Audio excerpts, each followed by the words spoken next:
नमस्कार दोस्तों, welcome to Byju's government exam prep channel. दोस्तों आज हम लोग डेली करंट अफेयर में डिस्कशन करेंगे 14 मार्च 2021 के विभिन्न समाचार पत्रों में से, जो कि आपके आगामी परीक्षा के दृष्टिकोण से, जैसे CHSL, combined graduate level, NTPC, intelligence bureau and CPO-SI, Delhi police and other state services exam, इन सब के लिए यह लाभदायक सिद्ध होगी। तो आइए एक एक करके चर्चा करते हैं आज के राष्ट्रीय मामलों में। पहली खबर है, country's first air condition railway terminal will open soon. दोस्तों यहां पर आप दिख रहा होगा sir M Visvesvaraya terminal Bengaluru. यहीं से प्रश्न आ जाएगा कि कहां पर, किस शहर में शुरू हो रहा है, तो वह बेंगलुरु में हो रहा है। और यह भारत रत्न अवार्डी रहे हैं सर एम विश्वेश्वरैया। इनके नाम पर देश का पहला AC रेलवे टर्मिनल बेंगलुरु में जल्द काम करना शुरू कर देगा। नए कोच टर्मिनल को महानगर के बयापनहल्ली में बनाने की योजना थी, ताकि बेंगलुरु तक ज़्यादा एक्सप्रेस ट्रेन चलाई जा सके। दक्षिण पश्चिम रेलवे के मुख्य अधिकारी का कहना है कि बयापनहल्ली 2015-16 में अनुमोदित तीसरा कोच टर्मिनल है। इसका नामकरण भारत रत्न सर एम विश्वेश्वरैया के नाम पर किया गया है और यह 314 करोड़ रुपए की लागत से बने इस टर्मिनल को फरवरी के अंत तक ही खोला जाना था, लेकिन इसमें थोड़ा विलंब हो गया। तो इस तरह से कर्नाटक के सभी जिलों से इसको जोड़ा जा सकेगा। मुंबई और चेन्नई जैसे दूसरे महानगरों के लिए लंबी दूरी की ज़्यादा ट्रेनों का भी संचालन किया जा सकेगा। और दोस्तों इस टर्मिनल के चालू होने से अन्य स्टेशनों पर भीड़ को भी कम करने में मदद मिलेगी। इसे आधुनिक एयर कंडीशनिंग के साथ तैयार किया गया है। इसमें हवाई अड्डों की तरह दीवारों का निर्माण किया गया है और स्टेशन की इमारत 4200 स्क्वायर मीटर क्षेत्र में फैली हुई है। टर्मिनल में 7 प्लेटफॉर्म हैं, जो कि टर्मिनल को प्रतिदिन 50 ट्रेनों के संचालन में सक्षम बनाते हैं। इसे बेंगलुरु अंतर्राष्ट्रीय हवाई अड्डे की तर्ज पर बेहतरीन लुक दिया गया है। तो यह ध्यान रखेंगे कहां पर है, बेंगलुरु में। अब बढ़ते हैं, दूसरी महत्वपूर्ण खबर है, गवर्नमेंट लॉन्च्ड माई राशन ऐप। दोस्तों कोरोना नामक इस महामारी के दौरान लॉकडाउन के कारण कई प्रवासी मजदूर को राशन संबंधित परेशानियों का सामना करना पड़ा। तो राशन की व्यवस्था को सुगम और सरल बनाने हेतु सरकार ने one nation one ration card scheme को लॉन्च किया था। दोस्तों इसके बारे में हम काफ़ी चर्चा कर चुके हैं। अब इसके बाद सरकार ने एक मोबाइल ऐप लॉन्च किया है। याद रखना, सीधे सीधे इस ऐप का नाम है मेरा राशन। इसके जरिए राशन कार्ड होल्डर को कई सुविधाएं मिलेंगी। तो राष्ट्रीय सूचना विज्ञान केंद्र द्वारा यह डेवलप किया गया है। दूसरा प्रश्न यहां बन जाएगा कि ये किसके द्वारा इसको डेवलप किया गया है, तो नेशनल इंफॉर्मेशन सेंटर के द्वारा इसको डेवलप किया गया है। अभी यह ऐप सिर्फ 2 लैंग्वेज, हिंदी एंड इंग्लिश में यह पेश किया गया। धीरे धीरे इसे 14 लैंग्वेजेस में बनाया जाएगा। और दोस्तों मेरा राशन ऐप के फायदे जो हैं, on this app ration card holder will be able to check themselves how much grain they will get, यानी कितना राशन उन्हें मिला इसकी जांच कर सकेंगे। विद द इंट्रोडक्शन ऑफ मेरा ration app there will be the transparency in ration distribution, यानी राशन के वितरण पर पूरी तरह से पारदर्शिता आएगी इस ऐप के माध्यम से।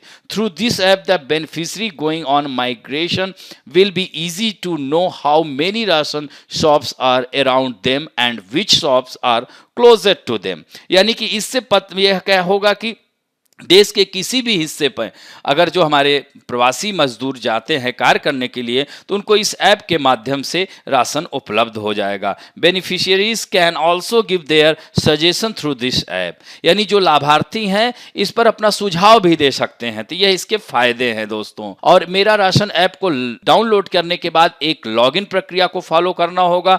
लॉगिन के लिए लाभार्थी को आधार कार्ड या राशन कार्ड का नंबर चाहिए होगा और इस नंबर को कर ही कोई लॉगिन कर पाएगा और इस ऐप पर मिलने वाली सुविधाओं का लाभ उठा पाएगा। और दोस्तों राष्ट्रीय खाद्य सुरक्षा मिशन के तहत सार्वजनिक वितरण प्रणाली PDS के माध्यम से 81 करोड़ से अधिक लोगों को 1 से 3 रुपए पर किग्रा पर सब्सिडी के साथ राशन देती है। और दोस्तों वन नेशन वन कार्ड जो योजना है देश भर के 32 राज्यों व केंद्र शासित प्रदेश इससे जुड़ चुके हैं। बाकी राज्यों में भी यह योजना जल्द ही लागू हो जाएगी। तो one nation one ration card देश भर में लागू होने की जो समय सीमा है 31 मार्च 2021 है, लेकिन दिल्ली, पश्चिम बंगाल, छत्तीसगढ़ और असम में अब तक यह योजना लागू नहीं हो पाई है। तो ये भी फैक्ट है, यानी 3-4 फैक्ट इसमें से निकल कर आए। अब बढ़ते हैं दोस्तों नेक्स्ट खबर की ओर।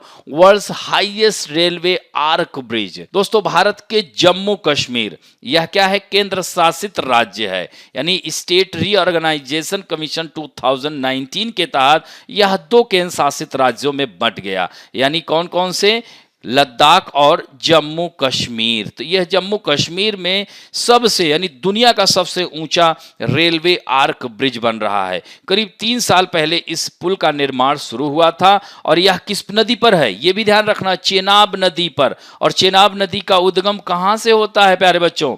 हिमाचल प्रदेश के बारालाचाला दर्रे से, यानी यह चंद्रा नदी है और यह भागा नदी है। और ये चंद्रा और भागा दोनों मिलकर चेनाब कहलाती हैं। और यह पाकिस्तान में इधर से सिंधु नदी आ रही होती है और चेनाब नदी इसमें मिल जाती है। फिर जम्मू कश्मीर के वुलर झील, शेषनाग लेक से निकलते हुए वुलर झील प्रवेश करते हुए भारत पाकिस्तान सीमा बनाते हुए झेलम नदी, ये देख रहे हैं ना, इसमें जाकर के चेनाब में मिल जाती है। तो यह चेनाब नदी पर बनाया गया ब्रिज है और आइकॉनिक चिनाब ब्रिज इस खंड में तैयार होने वाली प्रमुख संरचनाओं में से एक है। चिनाब नदी पर बन रहा यह पुल, इसकी ऊंचाई याद रखना 359 मीटर, यानी एफिल टावर से भी ऊंचा है यह। एफिल टावर अभी आगे हम बताएंगे। तो यह कश्मीर घाटी को बाकी भारत से जोड़ेगा। 2 अंतर्राष्ट्रीय सीमाओं, इधर चीन है इधर पाकिस्तान है, के कारण राजनीतिक महत्व रखने वाले इस क्षेत्र के लिए यह रेलवे लाइन देश के सशस्त्र बलों के लिए सहायक सिद्ध भी होगी। और दोस्तों इस पुल की जो लंबाई है 1315 मीटर, यानी 1 किलोमीटर से अधिक है। इसमें 467 मीटर का मेन आर्क स्पैन है और यह अब तक बनी किसी भी ब्रॉड गेज लाइन का सबसे लंबा आर्क स्पैन है। और यह पुल पेरिस के एफिल टावर 324 बताया ना, 35 मीटर ऊंचा है, वो 359 है ना, ये ध्यान रखेंगे। तो और कुतुब मीनार से लगभग 5 गुना अधिक ऊंचा है। और इस पुल को रिक्टर पैमाने पर 7 और उससे अधिक तीव्रता के भूकंपों को झेलने के लिहाज से तैयार किया जा रहा है। और पुल 266 किलोमीटर प्रति घंटे की रफ्तार की हवा में भी डटा रहेगा। तो यह भी फैक्ट है, इसे ध्यान रखेंगे। अब बढ़ते हैं अंतर्राष्ट्रीय मामलों में। Sri Lanka to ban burqa. दोस्तों श्रीलंका जो है अपने देश में इस्लामिक स्कूलों को बंद करने का निर्णय लिया है। 1000 से अधिक और साथ साथ बुर्का पहनने पर प्रतिबंध लगा दिया जाएगा।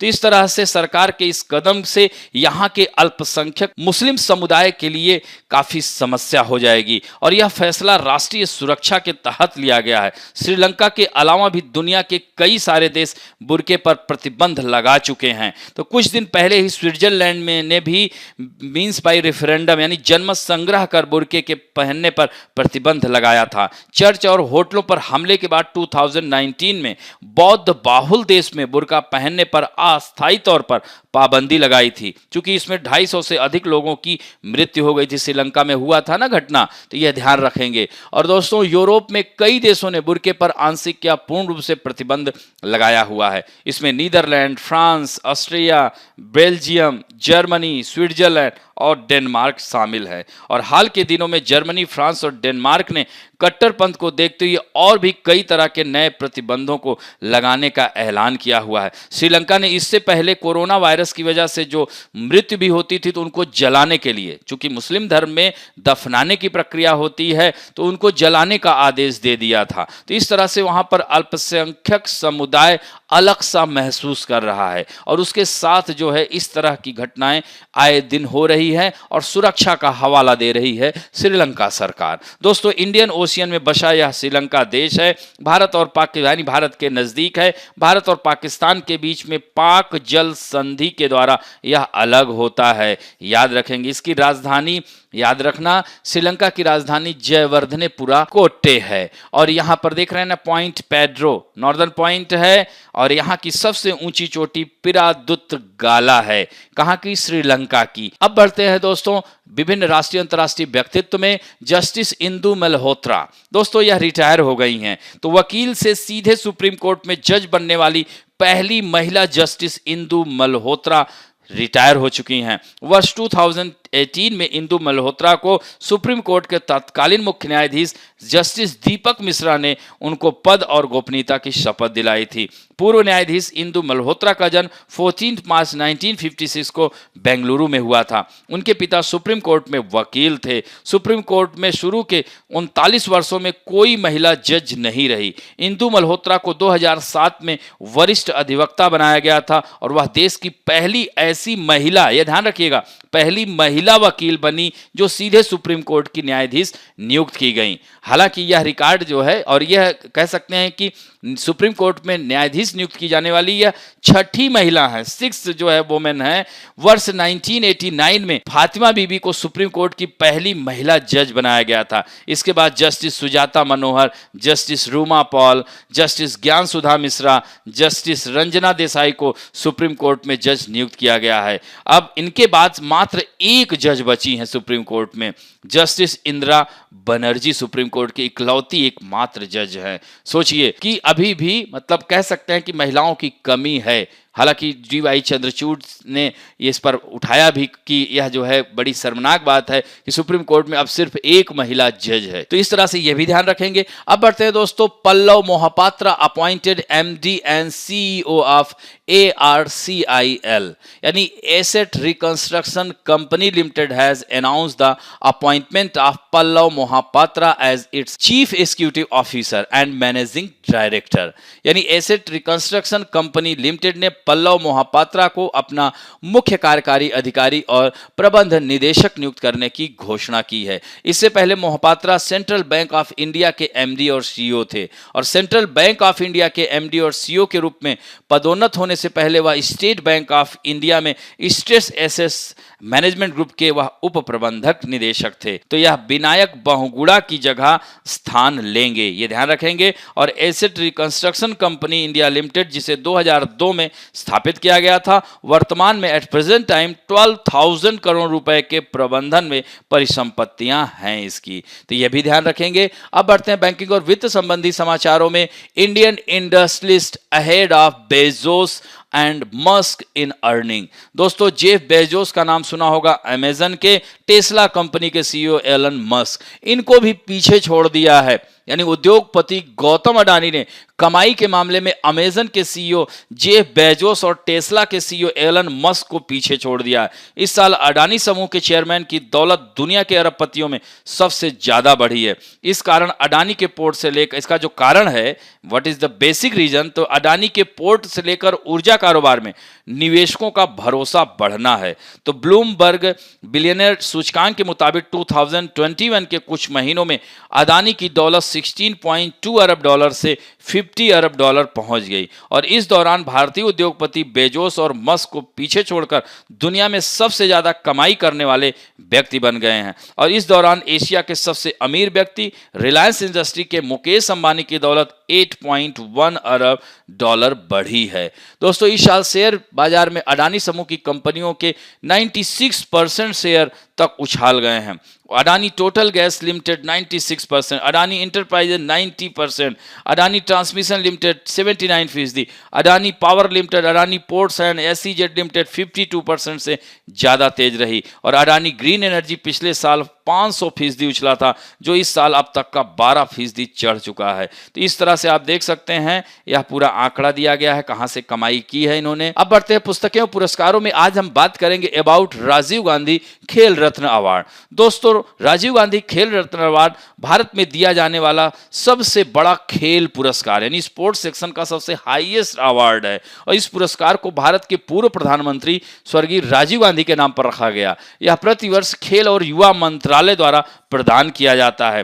तो यह जो है एक गठित समिति द्वारा चुना जाता है। अंतर्राष्ट्रीय स्तर पर 4 साल की अवधि में खेल क्षेत्र में शानदार और उत्कृष्ट प्रदर्शन के लिए सम्मानित किया जाता है। और दोस्तों, इस पुरस्कार में एक पदक, एक प्रशस्ति पत्र, नगद राशि पुरस्कृत व्यक्ति को दिए जाते हैं। यानी in this award a medal, a citation and cash prize are given to the awardee. और 2018 में यह राशि 7.5 लाख रुपए थी, लेकिन अब यह राशि बढ़कर 25 लाख कर दी गई है। और सम्मानित व्यक्तियों को रेलवे की मुफ्त पास सुविधा भी प्रदान की जाती है, जिसके तहत राजीव गांधी खेल रत्न पुरस्कार या ध्यानचंद विजेता ट्रॉफी होती है, राजधानी या शताब्दी गाड़ियों में प्रथम और द्वितीय श्रेणी वातानुकूलित कोचों में मुफ्त यात्रा कर सकते हैं। और दोस्तों, यह पहला पुरस्कार 1991-92 में इसको स्थापित किया गया था। पहला पुरस्कार जो है ग्रैंड मास्टर विश्वनाथन आनंद को मिला था। और दोस्तों 2020 में इन लोगों को रोहित शर्मा क्रिकेट जगत से, मरियम टी जो है para athlete, Manika Batra table tennis, Vinesh Phogat कुश्ती, रानी रामपाल हॉकी, तो 5 लोगों को दिया गया था 2020 का राजीव गांधी खेल रत्न अवार्ड। अब बढ़ते हैं दोस्तों खेल समाचारों में। ISL 7 Mumbai city becomes the champion of Indian football. Mumbai city football club भारतीय फुटबॉल का नया चैंपियन बन गया है। गोवा में खेले गए इंडियन सुपर लीग के 7वें सीजन के फाइनल में मुंबई सिटी ने मौजूदा चैंपियन ATK मोहन बागान को 2-1 से हराकर खिताब जीत लिया है। लीग के इतिहास में मुंबई का यह पहला खिताब है। वहीं ATK मोहन बागान चौथा खिताब जीतने से चूक गई। टीम का नाम जब एटलेटिको डी कोलकाता था, तब उसने 3 खिताब अपने नाम किए थे, 2014, 16, 20। तो इस तरह से 21 का कौन जीत गया? यह जो है मुंबई सिटी फुटबॉल क्लब। अब बढ़ते हैं दोस्तों महत्वपूर्ण दिवस में। International working day for reverse. आज 14 मार्च है, तो आज जो है आज ही के दिन 1997 में क्यूरितीबा, याद रखना यह ब्राजील में शहर है क्यूरितीबा। जैसे ब्राजील के शहर है Rio de Janeiro, Curitiba, Porto Alegre, Sao Paulo, Santos, हाँ याद रखना। तो इस तरह से ये सब शहर है ब्राजील के। रियो डी जेनेरो को ब्राजील की सांस्कृतिक राजधानी कहा जाता है।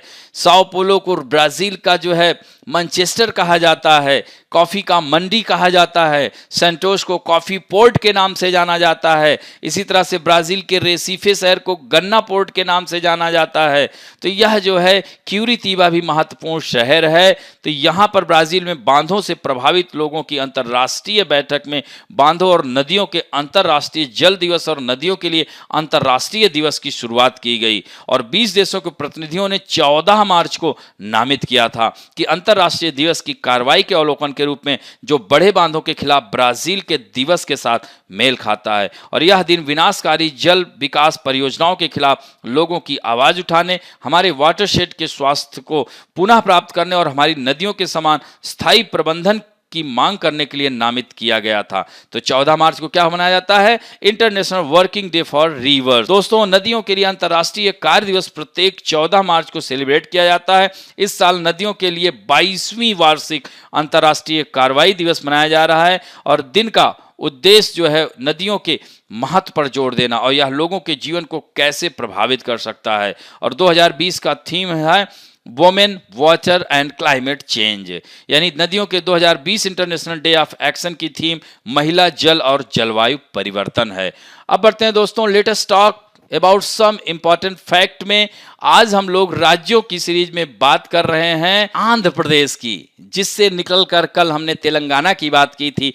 तो दोस्तों आंध्र प्रदेश तट पर बसा राज्य है। याद रखना दोस्तों, जैसे ऊपर जो है पश्चिम बंगाल, उड़ीसा, आंध्र प्रदेश, तमिलनाडु एक क्रम से है, पूर्वी तट पर बसा राज्य है। तो इसकी राजधानियां 3-3 की घोषणा की गई हैं, विशाखापट्टनम, कुर्नूल और अमरावती। सबसे बड़ा शहर विशाखापट्टनम है। और दोस्तों यह भारत का सबसे डीपेस्ट बंदरगाह भी है। Deepest port in India is Visakhapatnam port, जो कि डॉल्फिन कटक पर स्थित है। और दोस्तों यहाँ की जनसंख्या 4,93,86,799 है। दोस्तों यहाँ पर 308 पर स्क्वायर किलोमीटर पॉपुलेशन डेंसिटी है। एरिया 1,60,205 वर्ग किलोमीटर है। टोटल 13 डिस्ट्रिक्ट्स हैं। राजभाषा तेलुगु है। 1 अक्टूबर 1953 को, हालांकि 1956 से जो है शुरू हो गया था, तो 1 अक्टूबर 1953 को ही भाषाई आधार पर पहला, लिंग्विस्टिक बेस पर पहला ऐसा राज्य बना था। दोस्तों इसके पीछे एक बड़ी रोचक कहानी है। जब 1947 में भारत हमारा स्वतंत्र हुआ था, उसके बाद बहुत सारी रियासतों में बटा हुआ था। तब सरदार पटेल साहब इन सारी रियासतों का विलय किए उसमें जैसे हैदराबाद रियासत, जम्मू कश्मीर रियासत, जूनागढ़, ये 3 रियासत मिलने को तैयार ना थी। तो जूनागढ़ को मींस बाय रेफरेंडम यानी जनमत संग्रह के आधार पर मिलाया, जम्मू कश्मीर को विलय पत्र पर हस्ताक्षर के द्वारा मिलाया और हैदराबाद ने ऑपरेशन पोलो के तहत बाई पुलिस एक्शन सैनिक कार्रवाई के द्वारा मिलाया। और मिलाने के बाद फिर आंध्र प्रदेश के कांग्रेसी नेता पोटी सी रामालू साहब वह भाषाई आधार पर अलग राज्य की मांग कर बैठे। तो ऐसे में जो है बहुत मतलब कह सकते हैं कि सरदार पटेल और अन्य नेता लोग काफी दुखी हुए कि हम इतनी मेहनत करके इन सारी रियासतों का विलय किए हैं और यह फिर से मांग अगर हो जाएगी तो अब भाषाई आधार पर तो भारत में तो कितनी बोलियां भाषाएं हैं, तो इस तरह से कई राज्यों में बढ़ जाएगा भारत।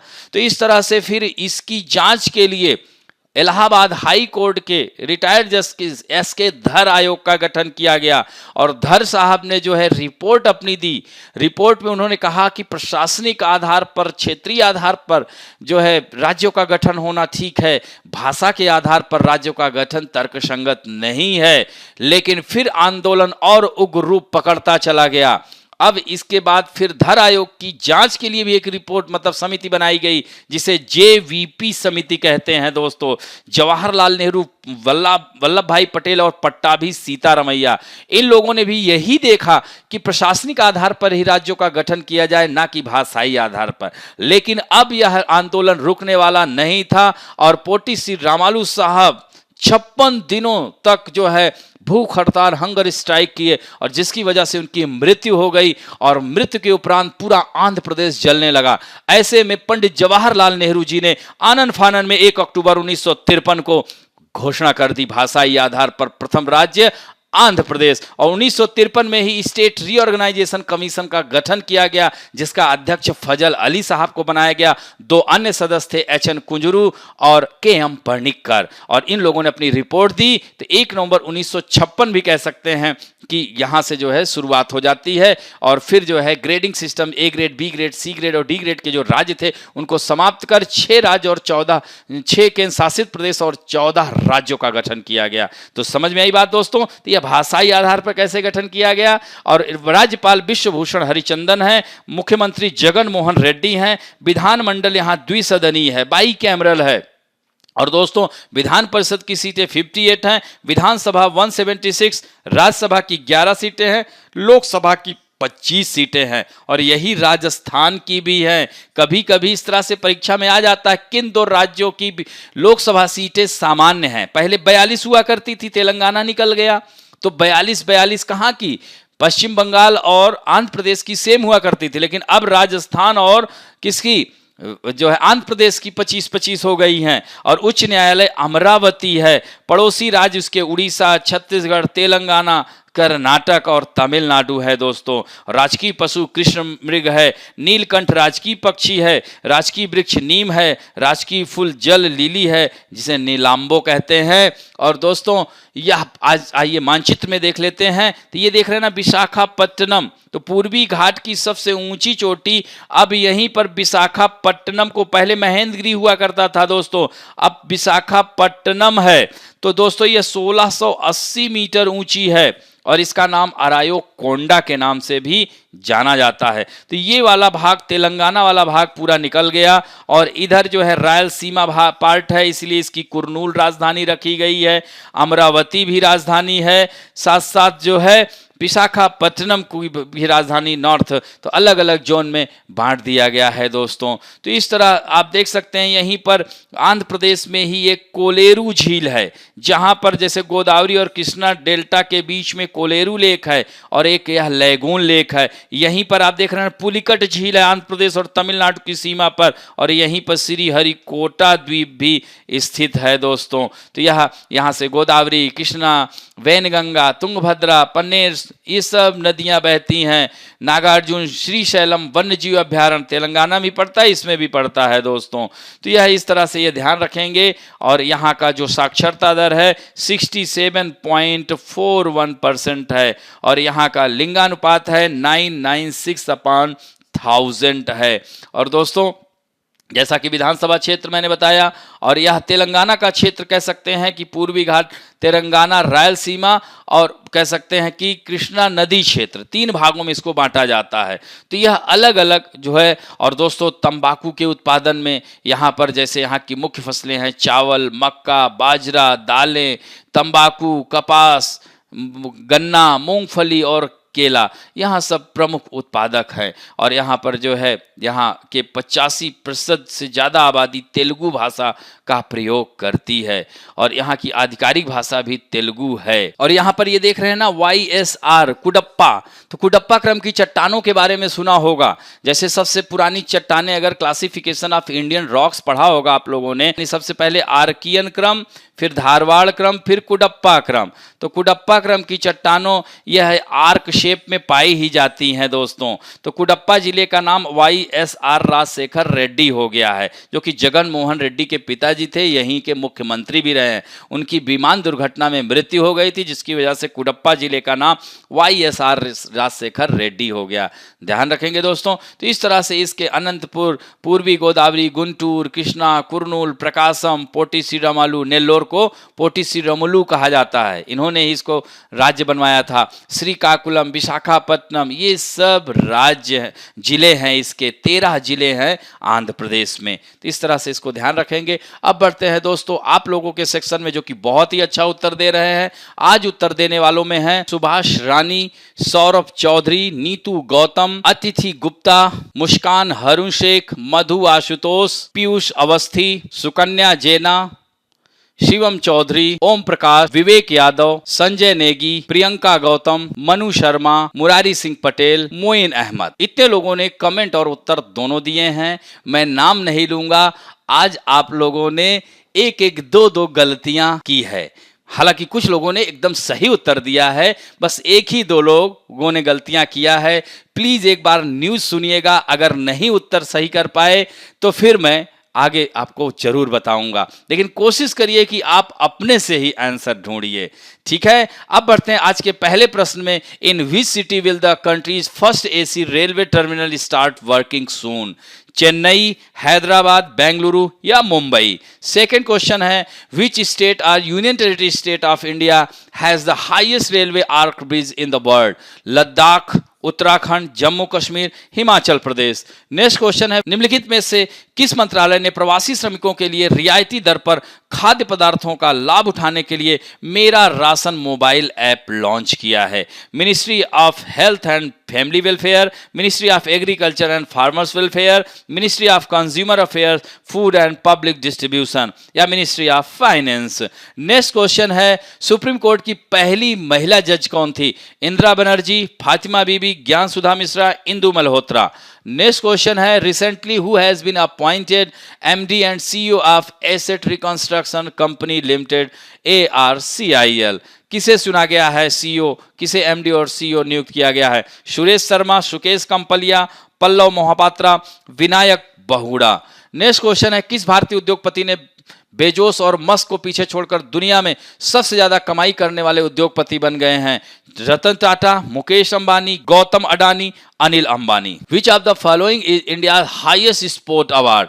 निम्नलिखित में से कौन सा भारत का सर्वोच्च खेल पुरस्कार है? अर्जुन पुरस्कार, द्रोणाचार्य, राजीव गांधी खेल रत्न पुरस्कार या इनमें से कोई नहीं? और नेक्स्ट क्वेश्चन है इंडियन सुपर लीग के 7वें सीजन का विजेता टीम कौन सी है? Which is the winning team of 7th season of Indian super league? Mumbai city football club, ATK Mohan बागान, गोवा AFC या जमशेदपुर FC? नेक्स्ट क्वेश्चन है नदी के लिए अंतर्राष्ट्रीय कार्य दिवस कब मनाया जाता है? 9th मार्च, 11th मार्च, 12th मार्च या 14th मार्च? और अंतिम प्रश्न है भाषाई आधार पर गठित होने वाला प्रथम राज्य कौन है? हरियाणा, महाराष्ट्र, गुजरात? यहां पर एक ऑप्शन और मैं लिख दे रहा हूं, इसे ध्यान रखेंगे दोस्तों, आंध्र प्रदेश। इन पांचों में से ऑप्शन देना है ABCDE, यानी भाषाई आधार पर गठित होने वाला प्रथम राज्य कौन है? हरियाणा, महाराष्ट्र, गुजरात, नागालैंड या आंध्र प्रदेश? इस तरह से आप लोग 10 प्रश्न का उत्तर दीजिएगा। आशा करता हूं कि आज का भी क्लास आप लोगों को अच्छा लगेगा। और दोस्तों अच्छा लगे तो प्लीज लाइक, शेयर और सब्सक्राइब करना ना भूलें। थैंक यू दोस्तों।